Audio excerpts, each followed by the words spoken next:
Hi altcoin Biblers, welcome to this special session here on a Wednesday. Let's get straight in. I'm looking at Bitcoin here. Has proven absolutely nothing, so do not get too excited on some green candles or any bounces here and there. Bitcoin is king, and we want to see the big boy of this space begin to reclaim some levels, namely the 200-day moving average, which is just above where we are, this red line snaking all the way through. We are, in a way, climbing a wall of worry, but I want to see some substance to that move before we get bullish again. And we're still in a very clear, shorter midterm downtrend here. We want to see that taken out and flipped. So we want to see that kind of level reclaim, which is probably about 87,000 even. Also on the downside, we have to think here that if we cannot reclaim the 200 and we start flirting beneath the 20 SMA, which we are, and the 10 EMA, then we are going to eventually explore these lower levels. So that has to be on the radar and the agenda. So 82,000 kind of my level to watch and manage risk. Again, if we start closing beneath, let's just say 82, 80,000 even, then I think you can make the case that this has got to roll over a little bit more. Now, I'm tremendously bullish for back end of March, but probably April onwards, so Q2.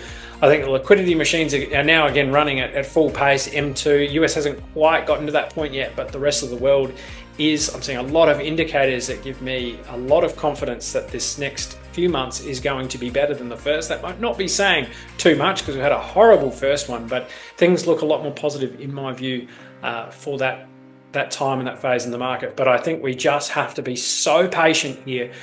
Gold's ripping to new highs. Bitcoin and gold tend to take turns. When gold starts to roll over, I think Bitcoin will do its thing. We're also seeing equities just trying to work its way through a bit of a correction here. So I can really see us just following the M2 expansion in that we have a 1 to 3 month lag when M2 starts moving higher again. So it's diverging from Bitcoin here. And I think it would make sense to wait until April when we get a bit more information, especially after the Fed coming out with some new information and data when they are going to hold rates on hold. But I think we might get, if we get any indication that they're looking to potentially loosen or get more dovish, which again, I think CME is showing us that in May and June, there is a growing likelihood that we're going to see some rate cuts. So there is opportunity on the horizon for risk markets. And I think we're just waiting for it to reflect in the price action. I'm seeing it building. There is tension building. There is a spring building. And I just don't see this resolving any other way than to the upside. I think there is probably max fear and max panic across multiple markets at the moment. And I think this is fertile ground to have a contrarian face melting rally to the upside. But again, I am being patient. I'm waiting for the charts to tell me that that is the case.